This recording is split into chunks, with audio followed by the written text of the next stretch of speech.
ada salah satu statement dari stakeholder itu yang bilang bahwa kita nggak mau tuh nerima lulusan psikologi kalau nggak dari UNER atau UHT. Wow. Gitu loh mereka. Jadi ini bahan kalian ngobrol sama orang tua kalian loh.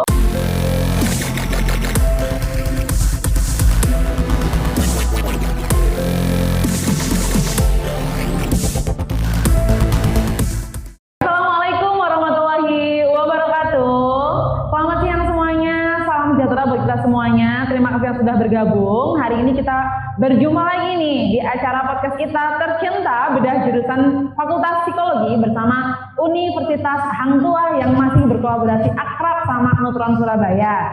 Nah, buat kalian adik-adik yang mungkin minggu-minggu lalu belum mengikuti podcast kita dan masih ada yang bertanya, kenapa sih Kak kolaborasinya sama Univ Hang Tuah? Kenapa kolaborasinya sama psikologi? Nah, ada beberapa alasan. Yang pertama adalah tentu saja karena jurusan psikologi adalah jurusan favoritnya semua jurusan anak SMA. Dari anak IPA, anak bahasa, bahkan SMK dan IPS juga semuanya memfavoritkan jurusan psikologi, most wanted gitu ya. Yang kedua nih, karena psikologinya UHT itu lengkap banget peminatannya, ada 5 peminatan kurang lebih. Yang berikutnya adalah karena psikologinya UHT itu based on kemaritiman. Univ mana yang punya seperti ini kalau nggak UHT, ya kan?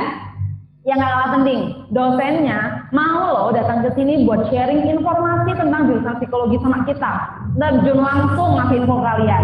Mau kuliah di PTN atau PTS, Fakultas Psikologi, jurusan psikologi, peluang kerjanya sama aja.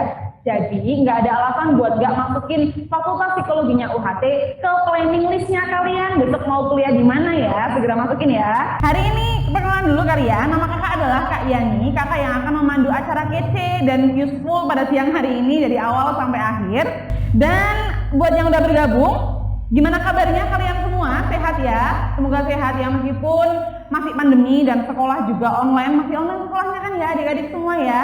Semoga sekolahnya lancar, barangkali udah mulai terbiasa sama sekolah online mungkin ya. Ada yang mungkin, aduh Kak online tuh gitu-gitu aja ngebosenin. Ada yang mungkin aku udah mulai biasa sih Kak, tapi lebih prefer ke offline sih. Apa yang terjadi sama KBM online yang sudah berlangsung hampir setahun ini? Menyenangkan kah? Menjenuhkan kah? Tidak menarik? Membosankan? Kenapa seperti itu?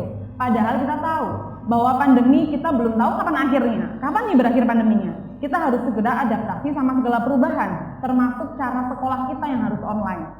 Lalu, gimana caranya ya bikin KBM online, bikin sekolah online itu menyenangkan, nggak ngebosenin, interesting gitu kalau pengen sekolah, antusias. Gimana ya caranya ya? Nah, semua itu akan kita bahas hari ini sama dosen muda cantik berbakat. Nah, udah dihadir di sini nih, namanya Ibu Andi Maulida Rahmani, MPSI Psikolog. iya, Selamat siang Ibu. Selamat siang Mbak Yani. Mbak Yani aja. Mbak Uli aja. Oh Mbak Uli aja, baik Mbak Uli karena masih muda soalnya. Mbak Uli adalah salah satu dosen aktif di Fakultas Psikologi Hang Tuah, betul? Betul. Terus sebagai konselor detection Nutron Surabaya. Iya, mungkin ada yang pernah ketemu, ada yang pernah konseling sama saya. Nah, sama Mbak Uli. Pernah kali ya. Nah, ternyata Mbak Uli adalah dosen di Fakultas Psikologinya UHT. Yang berikutnya Mbak Uli juga aktif sebagai peneliti di Bullying Crisis Center. Betul sekali. Oke, banyak sekali ya. Kayaknya kalau seru ngobrol sama Mbak Uli siang hari ini nih. Nah, Mbak Uli adalah, dari yang belum tahu, Mbak Uli adalah salah satu dosen aktif UHT yang menjurus pada peminatan psikologi, pendidikan, dan perkembangan. Betul sekali. Oke. Itu bakal relate banget sama tema kita hari ini. Bakal enak banget curhat sama Mbak Uli karena pendidikan, gaya belajar, cara belajar, mengenali diri. Nah, Mbak Uli udah di luar kepala nih masalah seperti itu. Sering terima curhat banyak ya Mbak Uli ya? Wah iya, dari sisa-sisa Nutron juga udah sering. Oke, sisa Nutron nih. Buat kalian yang sering curhat sama Mbak Uli, ini kita bongkar sekarang. Waduh. Enggak ngebongkar ya. juga.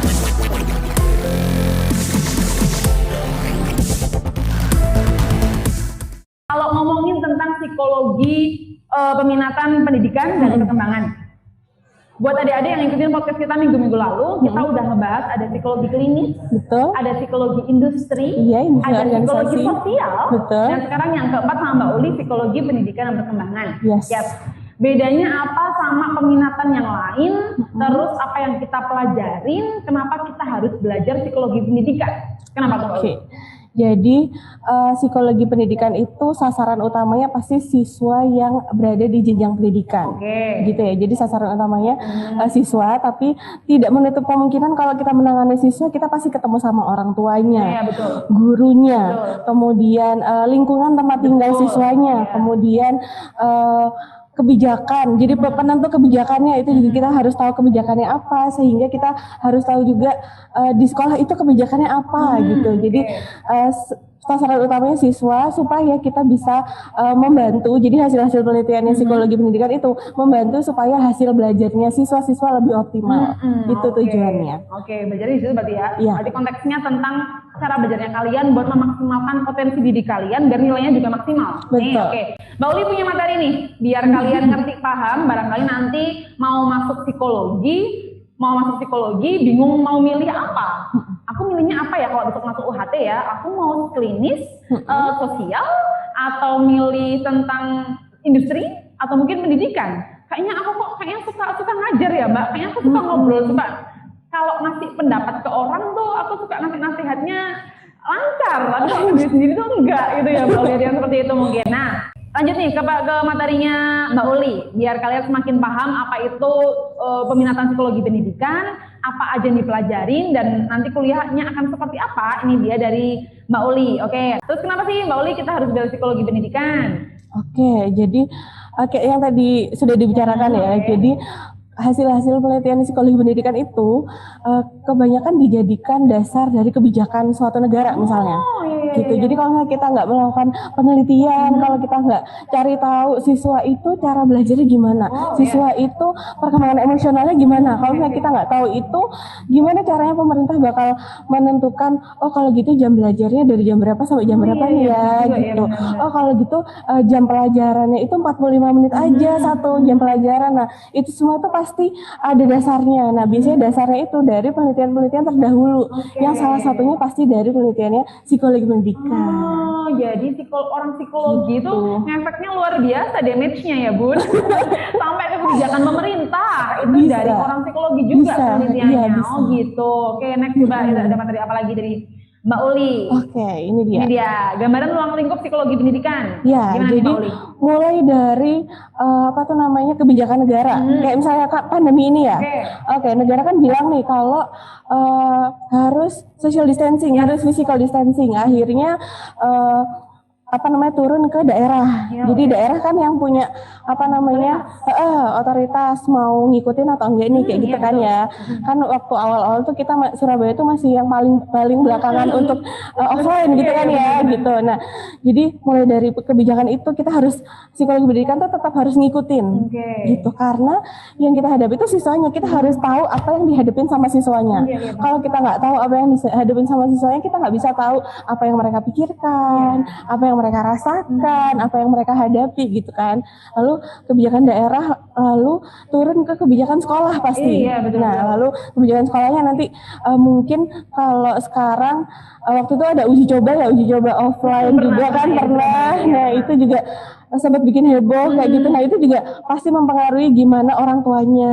Jadi betul, ada orang tua yang setuju, ada orang tua yang enggak gitu kan. Jadi dari kebijakan sekolah akan berpengaruh ke perilaku orang tuanya juga, gurunya apalagi, lalu juga ya. Ya, jadi guru, orang tua, dan tentu siswanya.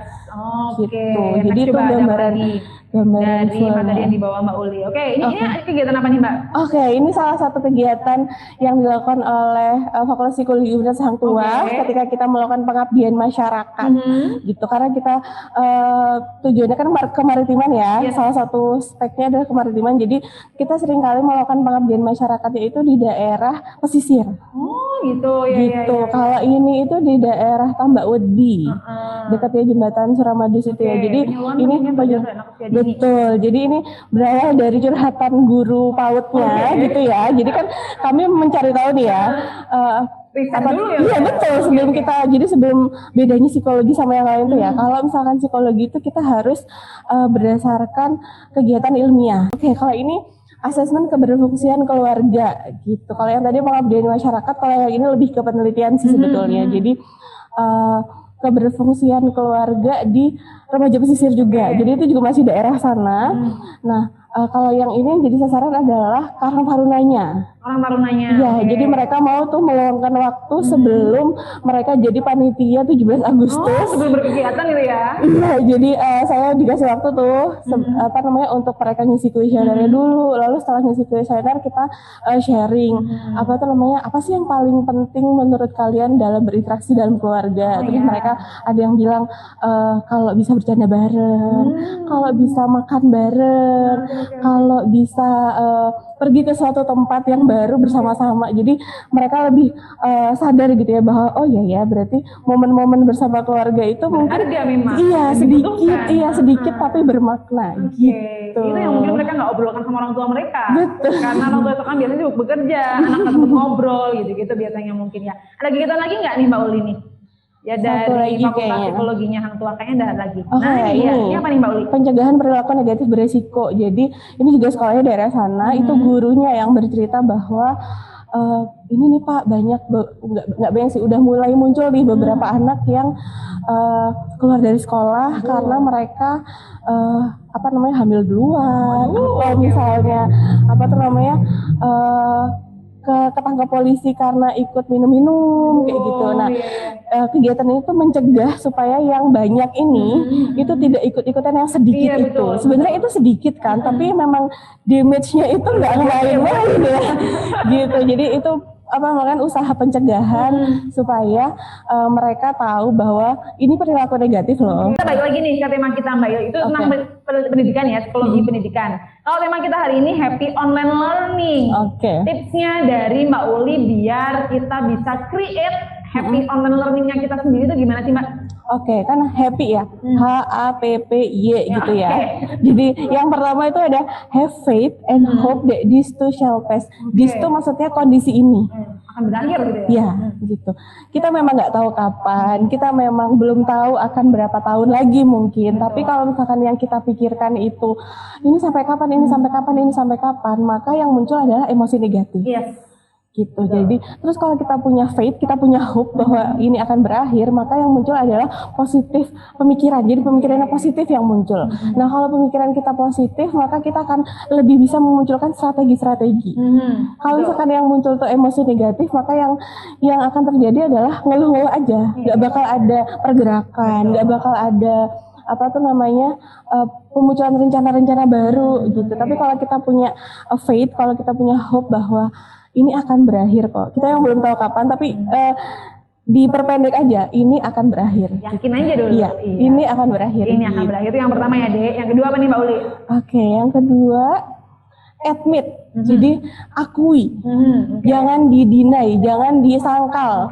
Jadi jangan disangkal bahwa pandemi ini nggak bahaya, enggak. Faktanya memang bahaya gitu ya. Faktanya ada korbannya gitu ya. Betul, faktanya korbannya ada dan mungkin kalau sekarang bahkan korbannya itu lebih dekat gitu ya. Maksudnya mungkin pas awal-awal Maret 2020 gitu ya, korbannya itu masih yang di Jakarta mungkin. Terus kalaupun di Surabaya kayak yang baru berpergian pulang dari Jakarta mungkin. Tapi kalau sekarang itu tanggal kita. Iya loh. Lebih dekat ya. Gitu. Jadi admit bahwa kondisi ini memang perlu penyesuaian. Oke, yang ketiga nih Mbak Uli. Oke, yang ketiga itu ada pay attention. Pay attention. Oke. Jadi karena kan tadi saya curhatannya di grup tadi ya. Fokus ya, betul banyak distraksi. Itu kenapa? Justru karena kita mudah terdistraksi ya. Jadi distraksinya di rumah itu kan malah lebih nggak kelihatan karena kan bisa off cam tuh. Iya betul. Kalau off cam tuh nggak bakal ada yang lihat nih kalau siswa-siswa itu sambil buka TikTok ya kan, dengerin gurunya tuh sambil buka Ayo TikTok. siapa lo yang ngakuin kayak gitu siapa? Dengerin tontonnya tuh sambil buka-buka Instagramnya influencer gitu ya, atau buka Shopee, kan gak ada yang tahu tuh ya karena kan boleh off cam biasanya gitu. Nah, justru karena kita tahu distraksinya banyak, maka salah satu strateginya ya pay attention. Jadi justru harus alihkan semua hal-hal yang kira-kira bisa mengalihkan perhatian gitu. Betul. Pay attention, fokus sama pelajarannya kalian, tugasnya kalian, sekolahnya kalian juga. Ada lagi nggak nih tipsnya Mbak Uli? Yang keempat sisa 2 nih. Yang P itu positive collaboration. Positive collaboration. Betul, positive collaborationnya itu bisa dengan siapa aja ya. utamanya mungkin dengan orang rumah gitu ya. Jadi sampaikan, komunikasikan dengan baik bahwa memang waktunya online learning misalnya. Jadi bahwa memang itu harus sekolah misalnya gitu. Jadi sekolahnya dari jam berapa sampai jam berapa gitu. Tapi karena kita mau ada hubungan yang positif, maka harus komit. Jadi ketika sudah selesai pelajarannya dan mungkin nggak ada tugas nih, kita harus luangkan waktu juga dengan keluarga gitu. Yang terakhir nih Mbak Uli. Yang Y, biar KBM online-nya kalian menyenangkan. Yang Y itu your learning, your responsibility. Jadi pembelajaranmu itu tanggung jawabmu. Jadi take control of yourself, take control of your learning. Jadi yang bisa membuat kamu bisa belajar tuh ya kamu sendiri. Yang punya bisa bikin perubahan tuh ya kamu sendiri gitu. Seberat apapun psikolog ngasih tahu, sampai berbusa-busa apapun mentornya ngajar gitu ya. Tapi kalau nggak ada keinginan dari mereka sendiri untuk mau belajar, ya akan susah nanti. Gitu. Jadi orang-orang yang jadi responsible itu mulai dari tahu bahwa tugasnya itu apa. Katanya nih, Mbak Uli ini punya salah satu mahasiswa teladan di Fakultas Psikologi, peminatan Psikologi Pendidikan dan Perkembangan. Kita panggil aja yuk.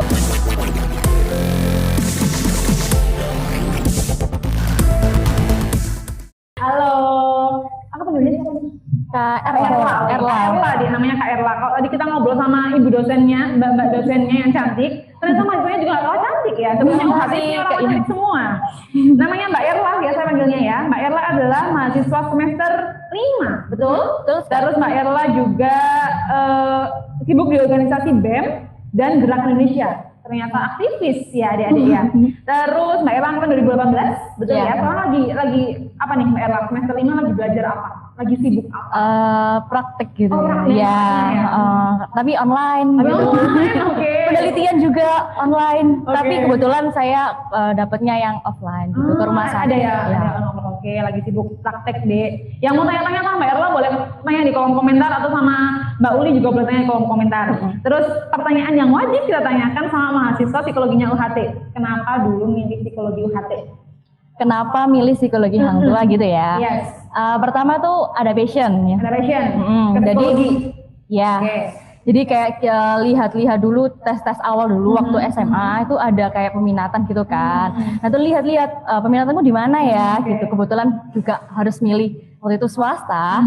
Akhirnya nyari-nyari, nyari Hang Tua gitu kan. Kebetulan Hang Tua psikologi ada. Akhirnya lihat di webnya itu. Nah di webnya itu ada yang teman-teman pasti udah tahu bahwa di Hang Tua sendiri di psikologinya psikologi maritiman. Nah, itu adalah poin penting kan. Berarti punya kelebihan nih di Hang Tua gitu. Terus ketika itu lihat lagi ada fasilitasnya juga itu memenuhi mahasiswanya gitu loh. Jadi fasilitasnya itu kayak ada tempat praktek, kemudian banyak banget sih. Lengkap banget. Jadi nggak kalah sama negeri gitu. Jadi itu sih. Untuk aku psikologi UHT deh. Ya, sama satu lagi Kak. Apa itu? Nah kebetulan juga ayah anggota. Jadi ada diskon 50%. Nih, tolong di note buat kalian yang ayahnya TNI Angkatan Laut. Ada diskon berapa Mbak Erla? 50%. 50% guys. Buru-buru ngomong sama ayah kalian, ayo ya kita daftar psikologinya UHT diskon 50% gitu ya. Peminatannya pendidikan, klinis gitu, masih bimbang gitu. Masih bimbang banget, semester 5 ya? Iya, nanti itu lagi ya Bu ya, nanti semester 7. Kalau yang sama-sama Kak Erla nih, buat kalian yang pengen masuk ke UHT, tanya-tanya, Kak, susah nggak sih kuliah UHT, di psikologinya UHT khususnya? Kalau dibilang susah itu tergantung individu ya Kak. Tapi kan dari awal tadi udah saya ucapkan kalau passion gitu kan. Nah kalau misalnya udah tentuin sesuai passion, ketika ada kesulitan pun itu pasti kayak udah ini pilihanku. Jadi kayak meskipun ada kalau misalnya ada kesulitan, ini aku harus berjuang, ini passion kok, pasti aku bisa, kayak gitu. Jadi mindsetnya dirubah gitu. Jadi emang harus sesuai passion kalau milih jurusan sama kayak harus. Kan kayaknya harus tes dulu deh yang belum tes selection. Tes dulu, hasilnya konsulkan sama Mbak Uli. Betul. Karena kadang gini nih Mbak Uli, Mbak Erla, kadang ada yang, aku suka psikologi, suka banget, suka aja. Ternyata minat bakatnya yang jauh terpendam di dalam tuh nggak di situ. Makanya itu yang dibutuhkan untuk kalian tes, biar kayak Kak Erla. Jadi ngerjain tugas apapun enteng-enteng aja kan. Alhamdulillah gitu. Kalau tanya Kak Erla nih, Kak, makul apa yang paling challenging dan makul apa yang paling favorit dan menyenangkan di psikologinya UHT? Ayo. Kalau masalah matkul sih semuanya sama aja ya. Semua punya kesulitan yang sama ya juga kemudian kayak kesenangan juga pasti ada lah kelebihannya. Nah, mungkin kalau psikologi pendidikan juga oke sih gitu. Itu juga apa ya, karena juga matkulnya Datanya cantik banget. iya gitu. Lemah lembut juga dalam penyampaiannya. Jadi kan mahasiswanya juga sampai gitu loh materinya gitu. Gitu sih. Ya, psikologi pendidikan, tolong di notes. Ya. Terus kita tanya nih sama sama Kak Erla nih. Kak Erla kan online ya Kak ya? Online. Di Iya, kampus online. Oke. Punya pengalaman lucu atau menarik nggak selama online? Banyak banget Banyak sih. banget katanya. Apa tuh Kak? Salah satunya jadi kayak yang di Twitter tadi, lupaan mute gitu kan teman-teman. Oh bukan, polisinya mungkin ya. Polisinya. Jadi kayak gitu sih, banyak yang lupaan mute gitu. Terus apa ya, alasan kalau misalnya ditanya dosen, maaf bu, ini nggak denger bu, ini bu. Iya, gitu sih. Ada yang seperti itu ya, teman-teman? Ada. Tapi kan nggak boleh seuzon ya kak. Nggak boleh tuh Iya. Iya, mungkin. gitu. Oke, ada nggak nih tips Kak dari Kak Erla? Kakak kan kuliahnya Oke. online. Anak-anak kita, adik-adik kita di rumah kan juga sekolahnya online Kak. Yes. Ada tips nggak dari Kak Erla biar gini deh caranya bikin sekolah onlinemu menyenangkan? Ala aku ya. Ala Kak Erla. Jadi kalau online ini sebenarnya ketika pandemi awal itu kan udah diharuskan di rumah gitu. Yes, betul. Kebetulan saya orangnya introvert, jadi kalau semisal nggak disuruh keluar, mesti kayak nggak boleh keluar rumah, itu kayak santai aja gitu. Oke. Nah itu oke karena banyak waktu buat keluarga juga gitu, bisa membagi waktu buat kuliah sama keluarga juga gitu. Nah biasanya itu kalau saya melakukan perkuliahan online, saya tuh pertama tetap melakukan aktivitas seperti berkuliah biasa, secara kayak offline gitu. Contohnya? Bangun pagi, terus mandi pagi, Nah, tuh. sarapan pagi. Nah, pastinya juga pakai bajuan rapi seperti berkuliah gitu. Naikin mood juga ya, ngefek Iya, ya? jadi kayak mindsetnya oke, aku tetap berkuliah gitu. Meskipun pandemi online tuh nggak jadi penghalang buat belajar gitu. Tuh deh, Apalagi mandi, siswa gitu ya. Karena nggak ketahuan kalau nggak mandi ya mungkin mau ya nggak ketahuan juga, Ya, jadi gitu. mandilah kata Kak Erla biar moodnya juga mood kuliah beneran, mood kuliah Dan juga offline gitu ya. on cam nggak? On cam. Ya, Itu ngefek itu ya? ngefek sih kalau dari aku sendiri. Nah, kalau on cam itu bikin kita tuh fokus sama dosennya, sama materinya juga. Nah, ketika kalau nggak ketika off cam itu kadang-kadang kayak pengalihannya tuh banyak. Mungkin nggak main HP, kan nggak kelihatan nih dosennya. Jadi, Distraksinya banyak sekali. nah distraksinya banyak banget. Nah, ketika on cam kita diharuskan fokus, kita pasti bisa fokus juga dengan dosennya itu. Jadi materinya juga dapat sampai dan juga dicatat gitu. Meskipun jelek gitu, cepet-cepetan gitu. Iya benar. Ah, ya Jadi itu nyalakan sih. videonya, matikan mic-nya ya biar nggak bikin video ASMR ya jadinya ya Kak ya. Benar sekali. Jadi adik-adik bisa kakak simpulkan kok dari Mbak Uli sama Kak Erla tadi, ketika kalian masuk nanti di psikologi pendidikannya UHT, apa aja keahlian yang kalian akan dapatkan ketika lulus nanti adalah yang pertama kayaknya ahli memetakan kebutuhan dan tujuan siswa mungkin ya. Yang kedua adalah kita jadi bisa tahu dengan tepat pakai metode apa, pendekatan apa untuk kita mengajar anak sesuai umur sama kapasitas mental mereka. Betul ya? Jadi lebih detail gitu ya. Jadi kan kayak gini-gini kemampuan seperti ini juga akan bermanfaatnya nggak cuma pas kuliah aja, nggak cuma pas praktek aja, tapi ke kehidupan interpersonal kita setelah lulus bekerja ataupun jadi ibu rumah tangga. Karena baik-baik yang Mbak Uli tadi, ternyata keluarga itu punya peran penting banget dalam perkembangan anak gitu ya. Oke deh, kita jawab beberapa pertanyaan dari anak-anak yang telah masuk ya Mbak Uli ya. Kak, gimana caranya membagi waktu antara tugas sekolah dan belajar masuk perguruan tinggi biar semua mapel bisa kena ke otak dan tetap ingat? Siapa yang mau jawab nih? Kak Uli aja dong. Boleh. Jadi pertama tentukan goalsnya dulu, tujuannya dulu. Jadi tujuannya misalnya kalau yang SBMPTN itu kan kita punya target-target tertentu ya, misalnya SBMPTN-nya kapan nih, bulan apa. Nah di bulan pertama ini kalian udah bisa apa? Misalnya ada target yang kalau kita mau SBMPTN-nya lancar, maka udah harus berapa ratus atau ribu soal nih yang bisa dikerjain. Nah itu berarti dibagi per bulan. Oke. Gitu. Jadi goalsnya dipecah. Jadi misalnya itu goals besarnya berarti berapa ribu gitu ya. Nah kita bagilah ke goals yang paling kecil sampai yang bisa kita hadapi per minggunya. Berarti susun ya. Betul. Jadi misalnya goalsnya 5.000 dalam waktu 5 bulan misalnya. Jadi 1 bulan kan berarti harus 1.000 soal. Nah, 1.000 soal dibagi 30 hari itu berarti berapa? Jadi yang penting itu juga konsistensi. Jadi kalau misalnya udah ditentukan nih 1.000 bagi 30 kan udah ada tuh angkanya. Ya, jadi mau itu lagi ada kegiatan, mau itu lagi capek, mau itu lagi apa, targetnya tetap harus tercapai. Jadi tetap harus ada soal yang harus dijawab. Kalau punya goals SBMPTN gitu. Kemudian kalau untuk tugas sekolah sama kan goalsnya juga bisa mengumpulkan berarti kan ya di waktu yang tepat gitu ya. Jadi apa tuh namanya misalnya waktunya seminggu. Nah ditargetin kalau misalnya waktunya seminggu berarti aku udah harus selesai di hari apa. Iya. Gitu. Jadi punya kalender, biasanya punya kalender ya di tanggal itu tuh kita harus selesai tugas apa. Benar. Betul. Jadi susun ya deh ya, beli kalender kecil kan bisa beli itu, susun jadwal apa aja atau to-do list yang harus kalian lakukan hari ini gitu kan ya. Lagi nih dari Anissa. Teman-temanku kalau ulangan harian, mereka pada VC terus ngerjain bareng. Nah, aku juga mau, tapi aku takut nanti Kak pas kuliah aku nggak tahu apa-apa. Di satu sisi aku pengen nilai aku bagus, di sisi lain aku bingung harus gimana Kak. Gimana nih, coba Mbak Uli aja Mbak. Boleh. Jadi apa tuh namanya? Tiap orang tuh tujuannya beda-beda gitu ya. Tiap orang tuh keinginannya beda-beda. Jadi tergantung tujuan teman masing-masing sih. Untuk apa kita punya UH bagus tapi kita nggak paham. Padahal kita tahu yang berdampak untuk jangka panjang itu pemahaman kita, bukan nilai ulangan harian itu. Gitu. Tapi memang mungkin itu nggak bisa terbentuk secara tiba-tiba. Bisa jadi orang tuanya selama ini menanamkan bahwa semua nilainya harus bagus. Kita nggak bisa tahu kan. Jadi kita mungkin kalau kita mau empati sama anak-anak yang seperti itu karena mereka selalu dituntut untuk nilainya bagus gitu. Betul. Tapi apa namanya kita lebih concernnya ke tujuan jangka panjang kita aja. Jadi nggak usah peduliin teman-teman kalian pada VC-an itu, tujuan kalian milih yang jangka panjang atau harus paham yang long lasting nih, nggak cuma sekedar nilai doang gitu ya Mbak Uli ya. Kalau ngomong-ngomong peluang kerja di psikologi pendidikan tuh apa? Erlang gimana jawab kita? Oke, peluangnya tuh tergantung ya Kak, jadi tergantung peminatannya sendiri. Jadi peminatan kan ada 5 nih, ada sosial, ada pendidikan, klinis, bio, dan perkembangan juga. Nah itu dari peminatan sendiri tuh ada prospek kerjanya masing-masing gitu. Kalau psikologi pendidikan Kak?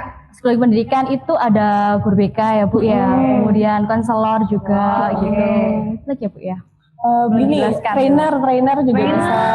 Terus habis itu asisten psikolog, karena kan apa namanya kalau asisten psikolog tuh dari peminatan apa aja bisa sih gitu. Kemudian shadow teacher kalau untuk anak-anak berkebutuhan khusus gitu. Jadi kemarin tuh psikologi UHT itu baru melakukan diskusi dengan stakeholder alias pihak-pihak yang sudah menerima lulusannya UHT gitu ya. Dan ada salah satu statement dari stakeholder itu yang bilang bahwa kita nggak mau tuh nerima lulusan psikologi kalau nggak dari UNER atau UHT. Wow. Gitu loh mereka. Jadi ini bahan kalian ngobrol sama orang tua kalian loh. Maka psikologi UHT bla bla bla. Peluang kerjanya banyak banget. Dan ada statement seperti itu ternyata ya. Jadi mereka nggak mau nerima kalau nggak dari UNER atau UHT karena mungkin udah tahu ya bahwa pernah ada lulusan kita yang kerja di situ dan kinerjanya bagus. Iya, gitu. Jadi jangan takut buat masuk ke UHT karena peluang kerjanya sama aja sama UNER, sama aja kayak PTN-PTN yang lain gitu ya. Oke gitu jadi ceritanya. Lagi mungkin satu lagi aja. Ada yang bertanya tadi tentang dari Diva Nabila. Kak, aku udah belajar seharian nih, tapi tetap ngerasa nggak maksimal, tetap ngerasa insecure, jadi nggak bersyukur gitu kan. Gimana tuh Kak cara mengatasi rasa insecureku? Oke. Pertama nanti mungkin atau bisa tambahin ya. List apa yang sudah kamu lakukan. Itu penting. Nggak harus di list, mungkin bisa diingat-ingat. Jadi misalnya itu udah seharian nih, berarti kan udah sore atau udah malam. Coba diingat dari bangun pagi itu kamu ngapain. Misalnya aku tadi habis mandi, udah belajar. Oh aku belajar ya. Gitu. Tulis terus ya berarti ya? Iya. Atau ingat-ingat juga bisa sih sebenarnya, cuman akan lebih kuat kalau ditulis biasanya. Jadi tulis pencapaian kalian hari itu. Pencapaian hari itu. Jadi biasanya tuh kita ngerasa insecure karena kita nggak sadar apa yang sudah kita lakukan. Apa yang udah kita capai. Betul. Padahal banyak banget yang bisa. Banyak banget. Seharian itu banyak banget yang bisa kita lakuin.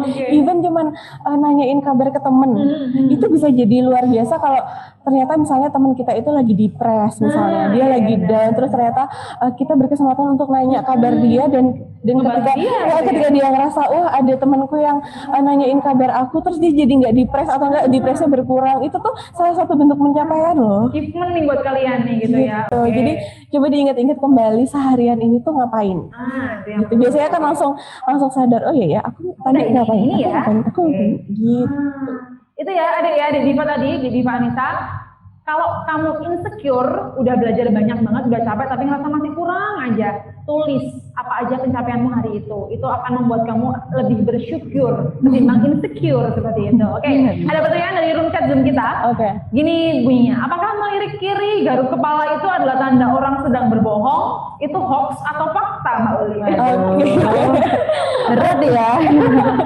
Oke, mungkin Mbak Eva pernah ingat ya kalau ini juga salah satu yang saya sampaikan di mata kuliah wawancara. Ya, ada mata kuliahnya kan? Jadi ada mata kuliah namanya, kan kita harus ambil data tuh ya, maksudnya kita harus menggali informasi itu dari berbagai macam cara. Kunci utamanya adalah diri kita sendiri, observasi dan wawancara. Yes. Ya kan? Nah, observasi itu kita pasti mengamati kan. Nah, salah satu observasi dan wawancara. Nah, ketika mata kuliah wawancara itu saya sampaikan bahwa coba deh teman-teman nonton film series Lie to Me. Tapi bukan Lie to Me yang Korea ya, teman-teman ya. Lie to Me ya. Lie to Me yang Amerika series gitu. Nah, itu tuh ada film tentang membaca gerak-gerik gitu. Ada, tapi memang iya, tapi memang tidak selalu. Bisa jadi tidak selalu, tapi bisa jadi ada orang yang memang gesturnya dari awal begitu. Dia tidak bermaksud untuk berbohong, tapi memang gesturnya begitu. Jadi tidak selalu. Itu bisa jadi fakta kalau kita menemukan fakta lainnya. Oh iya. Harus nyambung, harus ditimpang sama Betul, harus ada fakta pendukung lainnya baru kita bisa bilang kalau oh itu benar. Kita nggak bisa ngejudge seseorang hanya dari itu. Betul. Jadi pendekatannya tuh saintifik ya, nggak asal, nggak cenayang, nggak meramal ya dia ya. Oke. Oh ada satu lagi pertanyaan yang titipannya siswa ini harus banget tanya ini Kak, aku pengen banget tahu. Jadi ada siswa bilang gini, dari Marcel ya. Kak, saya pernah dengar kalau misal kita mempunyai sifat yang kalau ada masalah atau sesuatu hal kecil itu gampang kepikiran, overthinking. Terus nggak bisa jadi psikolog katanya, karena kayak gampang memper gitu Kak. Bener nggak sih? Gitu katanya. Gimana tuh Kak? Kalau kita gampang baper, gampang overthinking, anxiety, gampang insecure, itu kita nggak bisa jadi psikolog kayaknya. Itu bener nggak Kak? Belum tentu. Kita nggak tahu kadar overthinkingnya seberapa. Kita nggak tahu kadar kebaperannya itu seberapa gitu. Jadi biasanya memang teman-teman yang masuk psikologi itu kayak berobat jalan ya. Jadi maksudnya kita sendiri itu mau menangani atau mau mengetahui kita itu orangnya kayak gimana. Gitu ya, kayak healing gitu ya. Betul. Dan itu nggak satu atau dua kasus, banyak yang seperti itu. Dan salah satu keunikannya psikologi adalah kalau misalnya kita belajar sesuatu nih, kita nggak perlu cari contohnya itu ke hal-hal yang jauh dari kehidupan kita sehari-hari. Iya benar. Jadi misalnya kita belajar tentang sensasi gitu ya. Sensasi itu ya menyentuh, itu kan kegiatan yang sehari-hari. Kalau misalnya bedanya sama fisika itu kan kayak harus ada tentang alat atau apa. Nah tapi kalau psikologi itu tentang apa yang kita jalani sehari-hari. Iya betul. Jadi ingat-ingatnya benar. Jadi ingat-ingatnya atau kita cari contoh-contohnya itu dari kehidupan sehari-hari. Itu sih. Jadi salah satu yang bikin saya suka psikologi juga itu sih. Jadi kalau ketika dosen menjelaskan misalnya, oh berarti kalau di kehidupan aku gitu. Jadi misalnya kita belajar psikologi kepribadian, terus oh berarti kalau aku kepribadiannya ini ya gitu. Iya. Menyenangkan ya. Boleh nambahin nggak? Boleh. Mau nambahin nggak Pak? Jadi kalau misalnya di awal kan emang dari awal itu emang aku tuh insecure gitu kan. Mungkin nggak bisa ngomong di depan orang banyak gitu, tapi selama 1 semester sampai semester 5 itu banyak pelajaran dan pengalaman itu yang dikasihkan dosen gitu. Dari kita tuh bisa mengaplikasikannya. Ketika misalnya nih Kak ya, mata kuliah pendidikan, kita nggak tahu metode pembelajaran kita sesuainya seperti apa gitu. Akhirnya kok aku dengan cara kayak gini nggak bisa nyambung ya. Tapi kan ada materi-materi tentang pembelajaran itu harus apa aja gitu materinya. Nah itu ternyata aku nyambungnya itu pakai metode seperti ini. Nah itu jadi pengaplikasiannya itu meskipun kita tuh nggak usah jauh-jauh, tapi di diri sendiri dulu. Iya gitu. Jadi seru banget ya. bisa jadi lebih baik lah gitu Kak. Balik ke pertanyaan tadi ya, kalau saya baper atau overthinking, siapa tahu ketika belajar psikologi sebelum kita berpraktek, kamu udah tahu caranya ngurangin kebaperan iya, gimana, ngurangin overthinking gimana. Gitu. Iya benar. Healing ya, kuliah iya, healing mental juga iya, karena nggak bisa dipungkiri nih Mbak Uli nih Mbak Ella, karena ini masa pandemi, ternyata nggak cuma harus juga kesehatan jasmani aja berarti ya, harus juga Iya, kesehatan benar. mental. Betul Karena banget. tidak sebenarnya kita sehat-sehat aja, tapi mental kita insecure dalamnya, overthinking terus juga, akhirnya toh pembelajaran juga nggak berhasil, nggak masuk juga Benar. ke otak seperti itu ya. Ini dipelajarin loh di psikologi pendidikan. Jadi buat kalian yang mau masuk psikologi pendidikannya, yang mau masuk psikologinya UHT, boleh banget milih psikologi pendidikan karena peluang kerjanya banyak.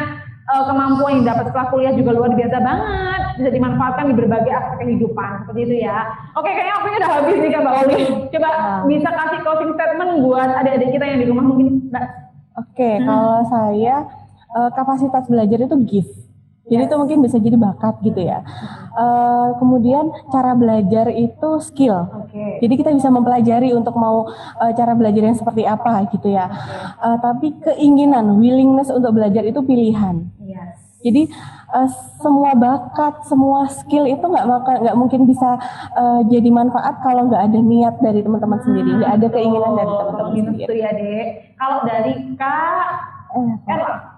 Oke, kalau dari saya sih teman-teman harus tentukan passion dari sekarang, karena dengan passion sendiri teman-teman bisa berjalan sesuai dengan hati. Ketika ada kesusahan juga teman-teman juga gampang gitu ya, jadi mengatasinya gitu. Dan juga kalau misal passionnya di psikologi, langsung pilih aja psikologi Hang Tua. Nggak usah ragu ya. Nggak usah ragu. Erla, kalau ada kita yang di rumah ada yang pengen masuk ke psikologinya UHT nih Kak, gimana cara daftarnya? Kalau dulu Kak Erla apa jalur apa Kak?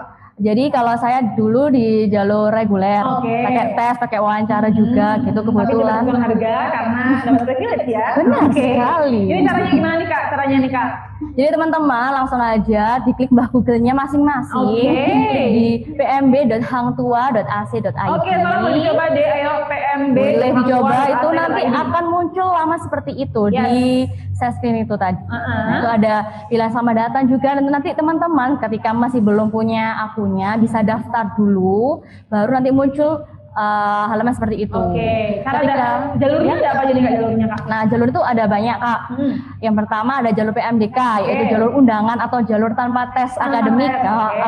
Selanjutnya ada jalur reguler, yaitu menggunakan tes akademik. Nah, itu ada banyak, ada tes tulis sama wawancara waktu itu. Tapi sekarang kan online ya Kak, jadi menyesuaikan juga gitu. Ada jalur beasiswa, yaitu beasiswa untuk siswa yang tidak mampu, dan juga ada beasiswa prestasi akademik ataupun non akademik, seperti olahraga atau seni gitu. Itu bisa buat ya jalurnya ya. Bisa banget. Jadi teman-teman yang punya prestasi mungkin dilihat-lihat piagamnya, wah ini aku jalur prestasi atau beasiswa aja nih. Iya, Kemudian ada TNI AL, yaitu anak kandung PNS, AL, dan pegawai tetap Yayasan Nala. Ini dapat potongan harga. Berapa Kak? 50%. 50%. Itu juga Kak, tambahan Kak. Jadi kalau semisal beasiswa itu juga itu sebagai motivasi setiap semesternya. Jadi itu ada syarat juga gitu. Ya, jadi itu buat motivasi teman-teman juga buat giat belajar gitu. Ada targetnya ya? Ya, targetnya gitu. Jalur apa lagi nih Kak? Ada jalur KIP kuliah, yaitu biasanya dari Kemendikbud, dan yang terakhir jalur pindahan. Jadi buat teman-teman ketika udah milih nih di universitas lain, tapi oh ya aku ingat sama Bu Uli sama Kak Erla nih, asik nih psikologi pendidikan, ya udah deh aku pindah ke Hang Tua, boleh pakai jalur itu. Jalur pindahan. Ya. Oke, lengkap ya Dek ya. Jadi silakan masukkan aja UHT, Fakultas Psikologinya UHT UHT ke wishlist kalian, ke list universitas yang harus aku masukin tahun-tahun berikutnya buat kalian kelas 11 sama kelas 10. Buat kalian kelas 12 boleh banget karena pendaftarannya udah buka ya Kak ya. Udah dibuka, boleh cek websitenya, boleh daftar biar jadi planning A, planning B-nya kalian bisa banget di Fakultas Psikologinya Hang Tua. Nanti ambil psikologi pendidikan, ketemunya bareng ibu dosen cantik kita, Mbak Uli. Terima kasih Mbak Uli sharingnya. Terima kasih Mbak Erla, luar biasa banget. Pokoknya semoga menambah insight kalian, bisa langsung diterapkan dalam kehidupan kalian sehari-hari, bisa membuat sekolah online kalian lebih menyenangkan, nggak insecure insecure lagi, nggak overthinking lagi, apa itu anxiety ya kan? Harus bersyukur, bukan insecure gitu ya. Terima kasih sekali lagi Kak. Sama-sama. Ella, sama Uli. Terima kasih aku manggilnya Kak lagi. Terima kasih banyak. Terakhir dari saya adalah doing something, struggling your dreams, and create your own happy online learning. Saya Kak Yani, wassalamualaikum warahmatullahi wabarakatuh. Waalaikumsalam.